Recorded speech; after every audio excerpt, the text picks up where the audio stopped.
अनवर्त school की online कक्षा में सभी का स्वागत। हम कक्षा 8 की प्रश्नावली 3 चतुर्भुजों को समझना का अध्ययन कर रहे थे, जिसके अंदर हमने पिछली कक्षा में प्रश्नावली 3.3 को किया था। तो 9 सवाल हमने कर लिए थे।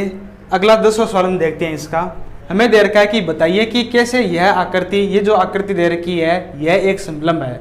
तो यह आकृति समलंब कैसे है ये हमें पहले बताना है। तो कैसे होगी उसको देखो। हमें क्या दे रखा है, इस आकृति के अंदर ये दो कोण दे रखे हैं। ये कोण है 100 डिग्री और ये कोण कितना है 80 डिग्री। तो ये जो कोण है ये कोण क्या कहलाएंगे, आसन कोण। चतुर्भुज के अंदर पास पास वाले जो कोण होते हैं वह कोण क्या कहलाते हैं, आसन कोण कहलाते हैं। कोई भी जैसे मान लो ये चतुर्भुज है, जो पास पास वाले दो कोण होंगे वो दोनों कोण क्या कहलाएंगे, आसन कोण कहलाएंगे। तो यहाँ पर देखो जो आसन कोण है, आसन कोण M और L, आसन कोण M प्लस कोण L, M और L इनका योग देखो कितना आ रहा है 100 प्लस 80 बराबर 180 डिग्री। और जब आसन कोणों का योग 180 डिग्री होता है तो ये दोनों रेखाएं क्या होगी, आपस में समांतर होगी। वो रेखाएं क्या होती है, आपस में समांतर हो जाएगी।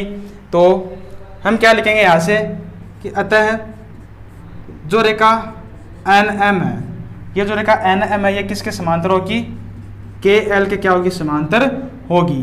क्योंकि जब ये रेखा समांतर होगी उसी स्थिति में ये कोण क्या होंगे, इनका योग कितना होगा, 180 डिग्री होगा। इनको हम अंतःकोण भी बोल सकते हैं। ठीक है, ये क्या है, अंतःकोण है।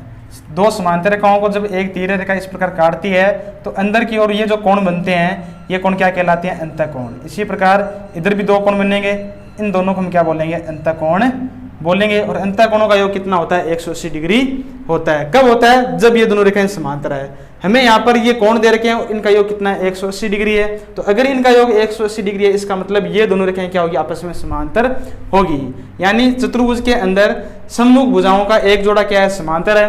और समलंब चतुर्भुज की परिभाषा हमने क्या पढ़ी है कि इसके अंदर सम्मुख भुजाओं का एक जोड़ा क्या होता है, आपस में समांतर होता है। तो इस यहाँ पर भी क्या है, एक जोड़ा समांतर है। इसलिए क्या होगा, इसलिए KLMN चतुर्भुज KLMN एक समलंब चतुर्भुज होगा, समलंब चतुर्भुज होगा। ये बात पूछी इसने। कौन कौन सी भुजाएं समांतर है, NM KL के समांतर है, ये भी हमने बता दिया इसके अंदर। फिर चलते हैं आगे अगले सवाल में 11वां कि दी गई आकृति में कोण सी ज्ञात करना है। ये हमें कोण ज्ञात करना है और एक कोण हमें दे रखा है नीचे वाला, ये कितना 120 डिग्री। यदि AB समांतर DC, हमें क्या दे रखा है, जो भुजा AB है, जो AB है वह समांतर किसके है, DC के। ये भुजा इस भुजा के समांतर है। और समांतर जब रेखाएं इस प्रकार होती है और तीर रेखा उसको काटे तो ये जो कोण होते हैं इनको क्या कहते हैं, चतुर्भुज होता है। तो इसलिए ये कोण क्या होते हैं, आसन कोण। और आसन कोणों का योग कितना होता है, 180 डिग्री होता है इस प्रकार। या फिर अंतःकोण, ये दोनों कोण क्या कहलाते हैं, अंतःकोण कहलाते हैं। तो अंतःकोणों का योग कितना होता है, 180 डिग्री। हम क्या लिखेंगे कि अंतःकोणों का योग 180 डिग्री होता है, 180 डिग्री होता है। इसलिए कोण C और B का योग, कोण C प्लस कोण B, इनका योग कितना आएगा, 180 डिग्री। कोण B हमें पता है कितना है, 120 है। तो C प्लस 120 बराबर कितना आएगा, 180 डिग्री आएगा। तो यहाँ से C बराबर 120 को उधर लेके जाएंगे तो 180 माइनस 120, 120 को घटाने पर कितना मिलेगा, 60 डिग्री। तो यहाँ से कोण C निकल जाएगा, कितना आएगा, 160। ये इसका क्या आएगा, उत्तर आ जाएगा। फिर अगला सवाल देखते हैं, 12वां सवाल। हमें सवाल में बोला है कि दी गई आकृति में P और S का हमें मान ज्ञात करना है। यदि SP समांतर हो RQ, SP समांतर है RQ, इसका मतलब ये एक क्या बनेगा, समलंब चतुर्भुज बनेगा।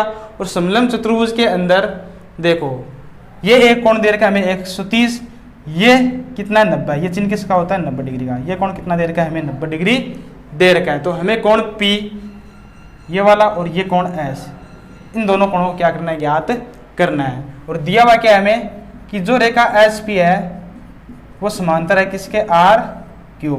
तो इस प्रकार देखो ये दोनों रेखाएं समांतर है, तो इन दोनों को एक ये रेखा तीर काट रही है, तो इन दोनों कोणों को हम क्या बोलेंगे, अंतःकोण, और इनका योग कितना होगा 180 डिग्री। इसी प्रकार इन दोनों कोणों का योग भी कितना होगा 180 डिग्री। इसी प्रमेय के द्वारा अंतःकोणों का योग कितना होता है 180 डिग्री समांतर रेखाओं के बीच में। इस प्रकार तो हम क्या लिखेंगे यहाँ पर कि अंतःकोणों का योग, अंतःकोणों का योग 180 डिग्री होता है। और यहाँ पर अंतःकोण कौन कौन से हैं, एक तो S और R, इन दोनों का योग कितना होगा 180। कोण R हमें पता है कितना है 90, तो S प्लस 90 बराबर 180 डिग्री। तो यहाँ से 90 को उधर ले के जाएंगे तो 180 माइनस 90, तो कोण S कितना मिलेगा 90 डिग्री। ये तो आया कोण S। फिर इसी प्रकार कोण P और Q का योग, इनका भी कितना होगा योग 180 डिग्री। और कोण Q कितना है 130 है, बराबर में कितना आएगा 180। तो 130 को उधर लेके जाने पर 180 माइनस 130, 180 में से 130 को घटाएंगे तो कोण P कितना निकल जाएगा 50 डिग्री प्राप्त हो जाएगा। तो कोण S तो आएगा 90 और कोण P कितना आएगा 50 डिग्री आएगा। फिर अगला टॉपिक है इसका कुछ विशिष्ट समांतर चतुर्भुज। समांतर चतुर्भुज लेकिन उनके कुछ विशिष्ट रूप है। जैसे सबसे पहले समचतुर्भुज। समचतुर्भुज भी क्या होता है, एक समांतर चतुर्भुज होता है, लेकिन इसके अंदर एक विशिष्ट गुण होता है। वो क्या होता है उसको समझो कि यह ऐसा समांतर चतुर्भुज, ऐसा समांतर चतुर्भुज जिसकी सभी भुजाएं समान होती है, जिसकी सभी भुजाएं समान हो, वह चतुर्भुज क्या कहलाएगा, समचतुर्भुज कहलाएगा। कहने का मतलब एक चतुर्भुज बनाना है और वो समांतर चतुर्भुज होना चाहिए, मतलब आमने सामने भुजाएं समांतर होनी चाहिए और आमने सामने भुजाएं बराबरी भी होनी चाहिए और सभी भुजाएं बराबर होनी चाहिए। इसकी चारों की चारों भुजाएं क्या होती है, बराबर होती है। तो ये जो चतुर्भुज है ये क्या कहलाएगा, एक समचतुर्भुज कहलाएगा, जिसकी चारों भुजाएं क्या होती है, बराबर होती है। अब देखो इसके गुण की बात करते हैं। तो पहला गुण तो क्या हो जाएगा कि सभी भुजाएं समान होती है, ठीक है। और सभी भुजाएं अगर समान होती है तो सभी कोण भी क्या होते हैं, इसके जो आमने सामने कोण होते हैं वो क्या होते हैं, बराबर होते हैं। समचतुर्भुज के अंदर क्या होते हैं, आमने सामने के कोण क्या होते हैं, बराबर होते हैं। दूसरा, और समांतर चतुर्भुज भी क्या होता है, आमने सामने कोण बराबर होते हैं। तो सम्मुख कोण समान होते हैं। जैसे कोण B किसके बराबर होगा, कोण D के, और कोण A किसके बराबर होगा, ये जो बिंदु A है यहाँ पर एक कोण A बनेगा, ये होगा कोण C के बराबर। तीसरा इसका गुण देखो, इसके जो विकर्ण होते हैं वह क्या करते हैं, एक दूसरे को समद्विभाजित करते हैं। समांतर चतुर्भुज है इसलिए इसके विकर्ण एक दूसरे को समद्विभाजित करते हैं, लेकिन समचतुर्भुज के अंदर ये एक दूसरे को क्या करते हैं, 90 डिग्री पर क्या करते हैं, समद्विभाजित करते हैं। यानी यहाँ पर जो कोण बनेगा वो कितना बनेगा, 90 डिग्री का बनेगा। यहाँ पर भी 90 बनेगा, चारों जगह कितना बनेगा, 90 डिग्री का बनेगा। तो इसके विकर्ण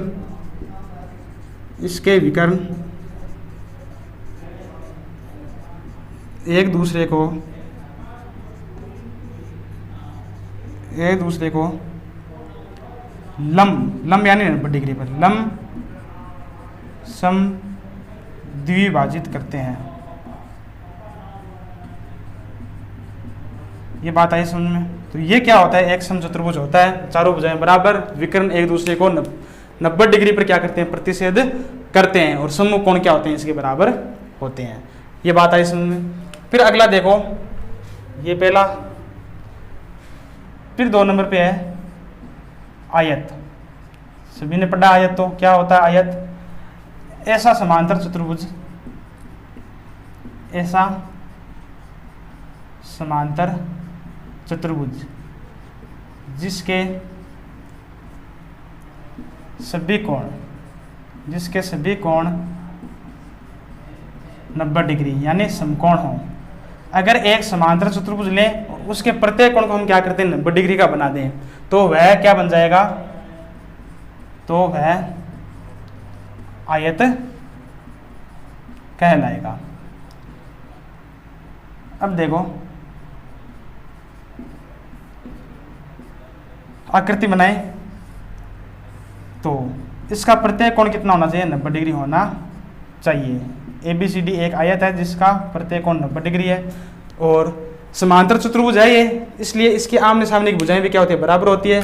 यानी AB किसके बराबर होगी, CD, और AD किसके बराबर होगी, BC के बराबर होगी। तो अब गुण की बात करें इसकी, तो देखो गुण में क्या होगा, पहला गुण तो क्या होगा कि सम्मुख भुजाएं समान होती है, इसकी सम्मुख भुजाएं समान होती है। और दूसरा गुण, प्रत्येक कोण कितना होता है, 90 डिग्री, प्रत्येक कोण 90 डिग्री का होता है। तीसरा गुण देखो इसका, इसके जो विकर्ण होते हैं, इसके जो विकर्ण होते हैं वह क्या करेंगे, एक दूसरे को समद्विभाजित करेंगे, क्योंकि समांतर चतुर्भुज है और समांतर चतुर्भुज के विकर्ण एक दूसरे को समद्विभाजित करते हैं, इसलिए इसके विकर्ण क्या करते हैं, इसके विकर्ण एक दूसरे को समद्विभाजित करते हैं। ये इसका तीसरा गुण। चौथा गुण और देखो, इसके जो विकर्ण होते हैं वह आपस में क्या होते हैं, बराबर भी होते हैं। विकर्ण एक दूसरे के बराबर होते हैं, तो ये इसके क्या होंगे, आयत के गुण हो जाएंगे। फिर आगे देखते हैं तीसरा समांतर चतुर्भुज, वर्ग। वर्ग भी क्या होता है, एक समांतर चतुर्भुज होता है वर्ग। तो ये क्या होता है, ऐसा समांतर चतुर्भुज होता है जिसमें जिसकी सभी भुजाएं समान, सभी भुजाएं समान और प्रत्येक कोण 90 डिग्री का होता है, और प्रत्येक कोण 90 डिग्री का हो, वह क्या कहलाएगा, वर्ग कहलाएगा। आकृति बनाई इसकी, प्रत्येक भुजा क्या होगी, इसकी बराबर होगी, ये भुजा ये और ये चारों भुजाएं बराबर है, और प्रत्येक कोण क्या होता है, इसका 90 डिग्री होता है। और ये एक समांतर चतुर्भुज भी होता है, क्योंकि इसके आमने सामने की भुजाएं समांतर भी होती है। ये हुआ वर्ग। अब देखो वर्ग के गुण, गुण क्या क्या होते हैं। पहला गुण देखो, सभी भुजाएं समान, ये इसका पहला गुण। दूसरा गुण क्या होगा इसका, प्रत्येक कोण 90 डिग्री, इसका प्रत्येक कोण 90 डिग्री का होता है। तीसरा गुण, इसके जो विकर्ण होते हैं वह भी क्या होते हैं, बराबर होते हैं, विकर्ण समान होते हैं, विकर्णों की लंबाई क्या होती है, समान होती है। ये विकर्ण और ये विकर्ण दोनों की लंबाई क्या होगी, बराबर होगी। चौथा गुण देखो, इसके जो विकर्ण है वह इस बिंदु पर क्या करेंगे, समद्विभाजित करेंगे, और 90 डिग्री पर क्या करते हैं, समद्विभाजित करते हैं। विकर्ण क्या करते हैं, एक दूसरे को समकोण पर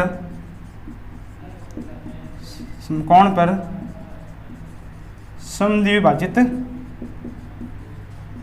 करते हैं। यह क्या होगा, वर्ग के गुण हो जाएंगे।